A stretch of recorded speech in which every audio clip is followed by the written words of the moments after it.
Saradapurna Sonty, who is one of the foremost thinkers and writers in the field of performing arts traditions of India and Vedic studies. Shardaji is a poet, scholar, creative writer, published author of Sanskrit and Telugu works. She is doctorate in Telugu literature, second doctorate in Sanskrit, associate degree in child psychology, basic training in meditation and sound therapy. Saradaji has received top 10 Living Telugu Legends of USA Award in 2015. She has many more achievements and awards to her credit. She is the founder and executive director of Sapna, the non-profit organization at Chicago. I now request Dr. Saradapurna Sonty to say a few words about her organization and the book. Pranams to everyone.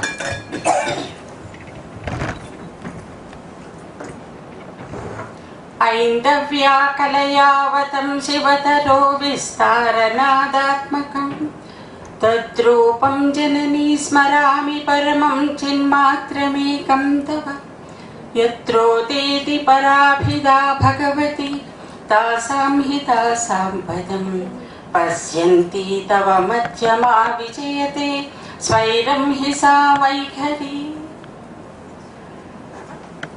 This is Parapasyanti Madhyama Vaikhari, the 4 steps for human thought to be expressed out with Swara, Varna, Bala, Laya, Sama and Raga. 5 components. When we speak, we use all 5. When we speak, we use all our muscles in our oral cavity, that we have 16 of them. For to be able to use all the 16 muscles that we all have, no exceptions, we need to speak a particular language, that is Sanskrit, a particular mode of music, that is Carnatic. It's a melody. Melody need to come. That means we need to use all 5 components that I just spoke about. And we do need to speak those Sari, Gama, Pada, Nisa and the Swarasthanas and all the Swarasthanas and the Shrutis. For that we can use all our 16 muscles that we have in our oral cavity. Physical fitness, we do a lot of things. For our inner personality, the life, the prana, the jiva, for that fitness we need to sing. We need to make our life a song, a raga, a bhava. That is the reason why many of our saint composers took that element and they brought music into the world. Veena, I don't have to speak much about it because Bengaluru is completely gorgeously in glory because of vidushis that we have on the stage. SUMA, a very dear friend and a great scholar, a great vidushi, Veena artist, whom the nation celebrated, India celebrated, and we are very fortunate we could too in our own way. And establishing an organization in foreign land is not an easy task. And I would not say that it's easy, but it's very rewarding. After every hard workout, we feel very good about us. It's the same way. Every program that we have done gave us so much happiness, a sense of fulfillment, sense of contentment. But behind this, there is music. That music echoes inside, and that music reverberates inside. That music makes us feel that we are full, we are wholesome. We established this foundation about 32 years ago, but the program started in 1975 when we migrated from India to United States. The very first time, I'm talking about a documented point.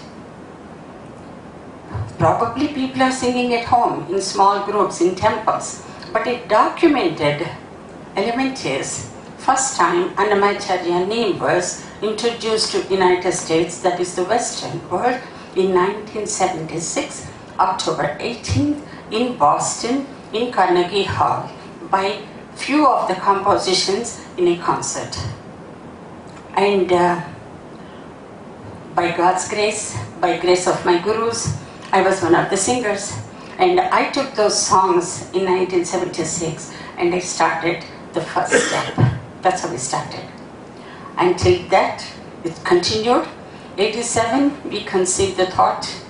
Sri P.V.R.K. Prasad of Tirupati Devasthanam, who helped us to establish this organization.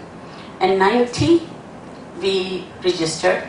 93, we got recognition from United States endowments, music endowments, and also from cultural Illinois Arts Councils and all.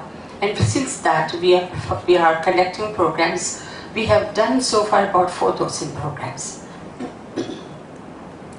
And we took over 200 national level artists with P3 visas and had concerts anywhere from 20 to 80 for each artist across United States in almost all cities.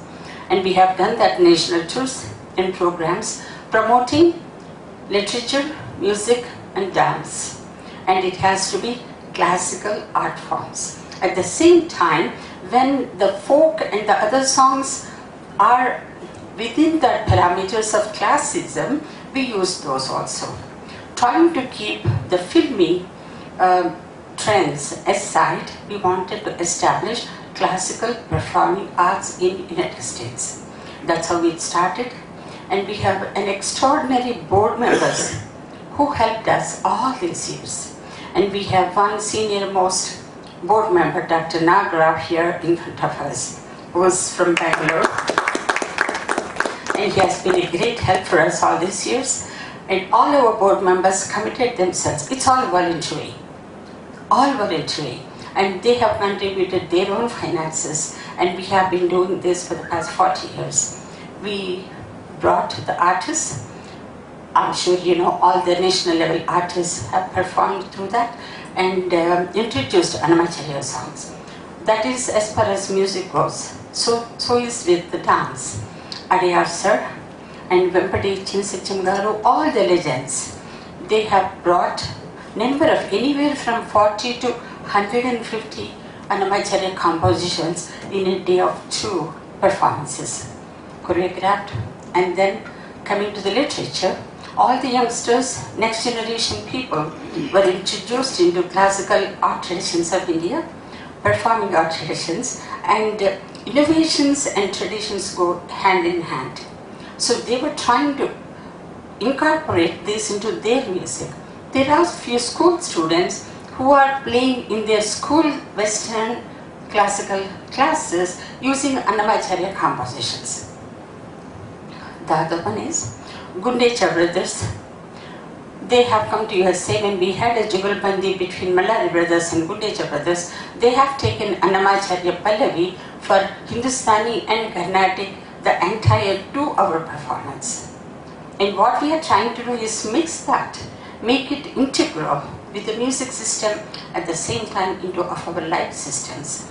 And we strongly believe that our total personality development depends on the music. And the music is something that energizes, focuses, gives us discipline, and gives us internal structure. And that's how we started. And the second element that we have done is taking Veena. And it is so endearing. And when we think about Veena, we feel like our body gets into that mode. And Chicago is a cold city. They are having snowstorms now. But every April, tulips, daffodils, they bloom. I'm sure you all studied Wordsworth poetry, right? Daffodils. And that's how it is. By April, all Vedas come to stages. And we have our programs in May. And our Dr. SUDHEENDRA was kind enough and very big of her to give 2 concerts for us. And Tarangini Veena is another one that was introduced to Western world. And we are very happy. I can't even say that I feel very overwhelmed when I requested Dr. SUMA that we would like to bring this book. And this book has all the history of how Annamacharya entered Western world. Articles written in Telugu at the same time in English. And all the artists who have performed their bios, and how the temples in USA were established. Chicago Venkateswara Srinivasa temple is the second temple in United States. In 1975, we happened to be there, and it was done in 1986 Kumbhabhishekam, and we were part of the temple, and Annamacharya Foundation is part of that. Today, we are very proudly say that Indian performing art traditions are very much integral with the Western world. And we are very humbly say that we are giving our time, our life for this particular endeavor, and with the grace and dignity and commitment and support in a big heart. All the artists from India, the government, the people, everybody are supporting us. It is, as you all know, it's a small village now. There are no doors, there are no boundaries, it's flow. It's a symbiotic relationship between two countries where the music has become the bridge. So, and I brought the book here, and we would like to, because when we heard about this extraordinary place through Dr. SUMA, we felt so excited. And we were thrilled that we should be able to do this. We were doing virtual. She has shown us the physical structure here with the life in it. And we have great admiration for her and her endeavors and our mighty scholars on the stage, musicians. We truly take this experience with us and share with everyone in the United States. And we appreciate every one of you. Dr. SUMA said, fewer audience, but I'm sure every one of you, each one is equal to 1 lakh people.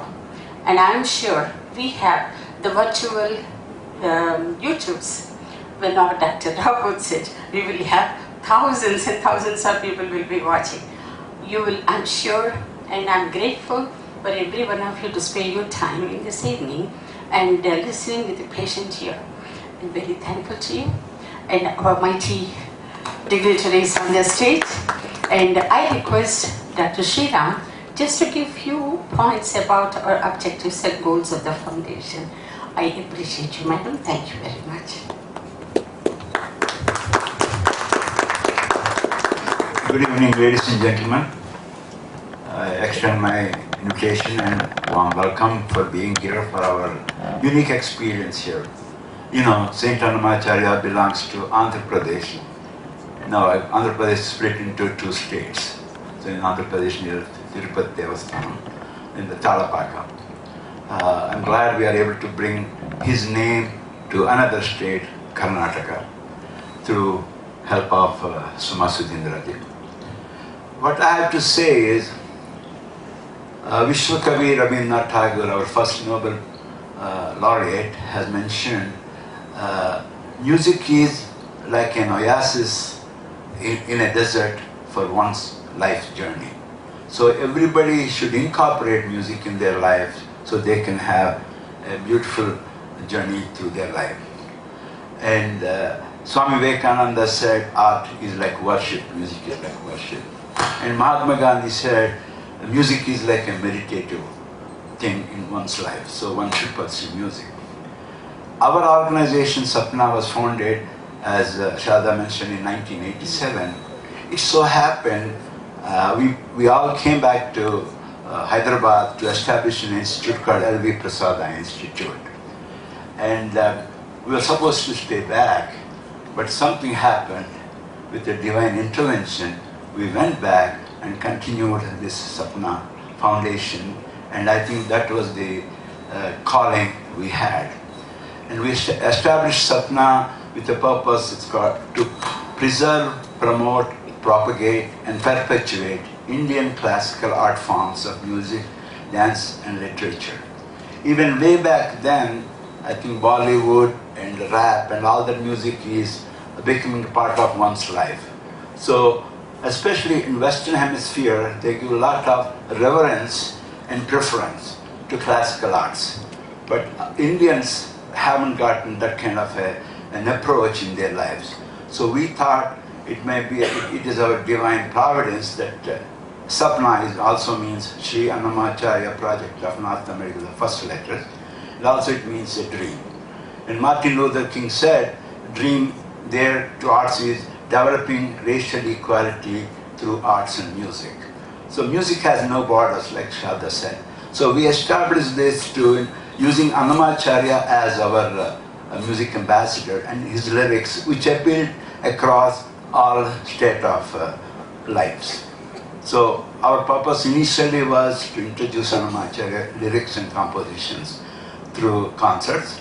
And the second part is to produce audiovisual materials. At that time we published some books, cassettes and CDs and DVDs. And ultimately, if we have the chance, we'd like to build an Annamacharya museum. It so happens Sarada has done a PhD and she has a guide to many PhDs across the globe. People call her from Australia, New Zealand, Europe, consultation when they're doing a PhD on Annamacharya. So I think we have come a long way.